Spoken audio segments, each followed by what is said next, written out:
Hi, I'm Chrane. Apparently, we've just had news of the DLC for Digimon Story Time Stranger. Apparently, the next pack has already been shown off and is coming out in January? Seems really soon to me, but I'm not one to complain about stuff like this. Hell no. Let's look at it. Terriermon, I don't understand you. This is the card game, though. Show me the video game. The video game. Okay. I think this is it. It's probably going to be Japanese. Oh, yeah! BanchoLeomon! BanchoStingmon! 2026 January. What? Okay, well, editions of the game, yeah. That was really brief. DLC, yep. Okay, so I guess they did show us all of them right here. They did show us all of them. Now, this was leaked a long time ago, right? I don't remember all of them. Let's see how many of them I actually can remember. BanchoLeomon, BanchoStingmon, which is the one I'm the most excited for, BanchoMamemon, BanchoLillymon, BanchoGolemon? That is indeed BanchoGolemon. Okay, so I got them all. Okay, nice. Yeah, that's the lineup. More of this demon. I mean, BanchoLeomon looks good. And he's fighting the beam, okay. Thought there were some, like, cutscene trickery there, but no, he's just straight up fighting that beam. Look at BanchoLeomon meeting BanchoGolemon on the... Is it the roof?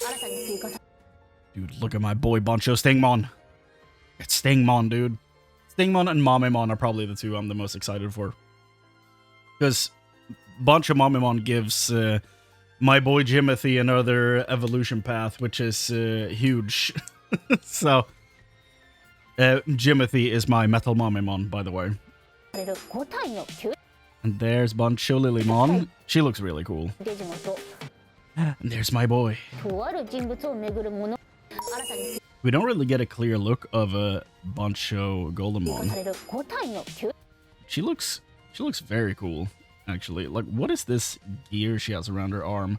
I haven't really seen many of the Banchos before. I've seen BanchoLeomon because he was in Cyber Sleuth and Hacker's Memory, but I'm not familiar with the other ones.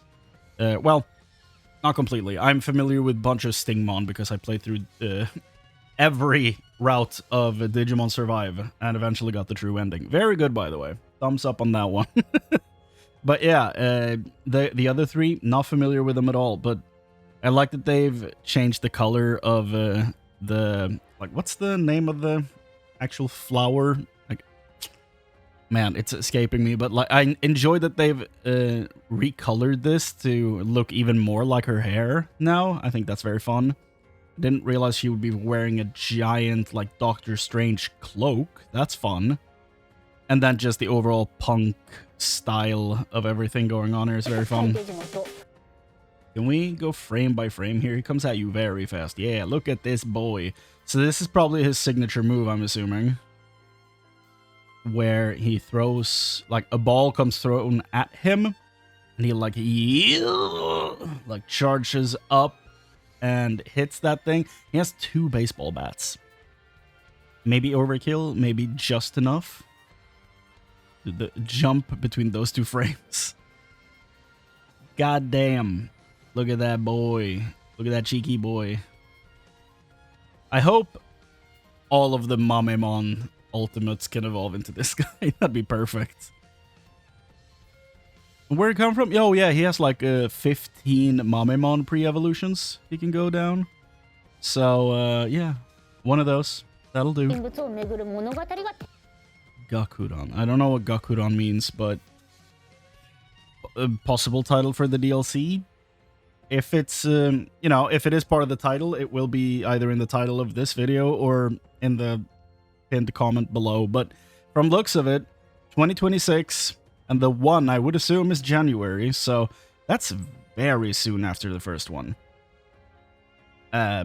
Why would that be? Like, I have no clue. I feel like it's way too soon, but I counted on like February or like early March. January? I'm going to assume end of January at that point, but still, it's very soon. And that just gives me even more hope for future DLC for this game, because it is like one of, if not the like highest selling Digimon game like this early in its lifespan, based on what I've heard. That could be completely wrong, but that is what I've heard.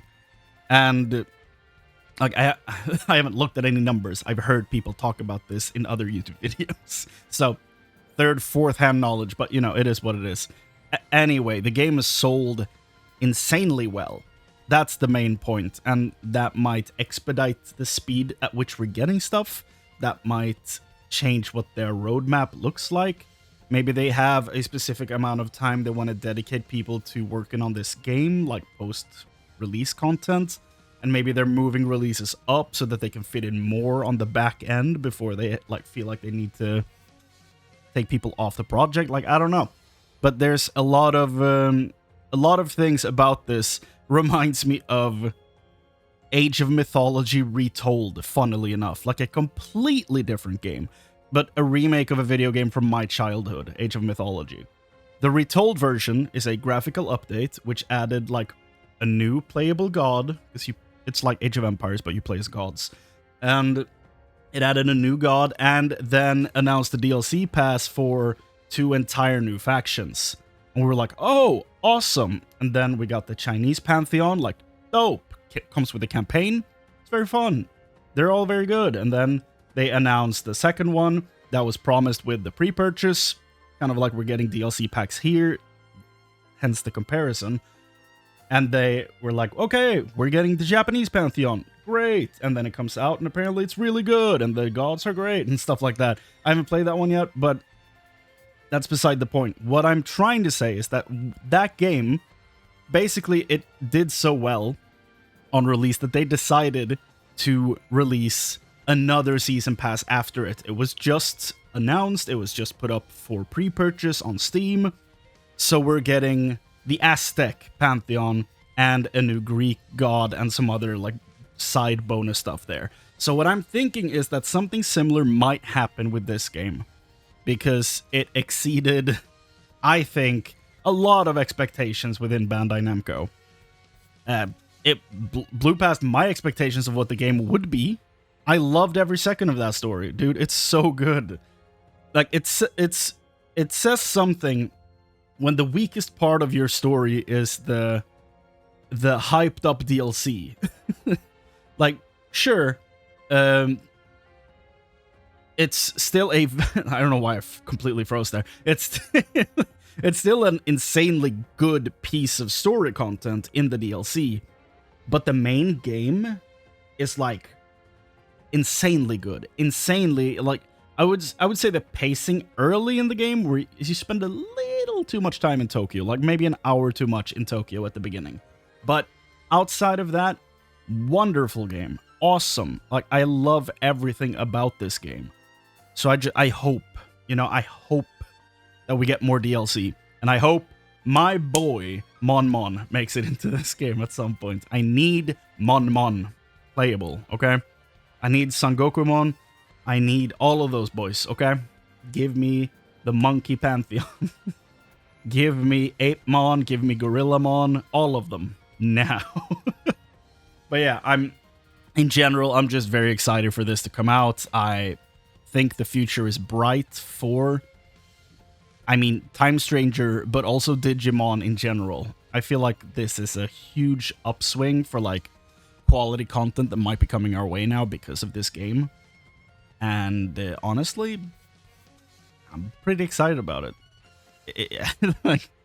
It seems like a good time ahead of us. So yeah, tell me your favorites out of the bunch of Digimon in this trailer. The bunch of Digimon. And yeah, I'll see you here on the channel for a live stream when this comes out. I might not play it as it goes live. I might do it like 12 hours later like I did this time. I don't know which is best. You tell me. So, thank you all so much for watching. Take care of yourselves, and I will see you next time. Bye.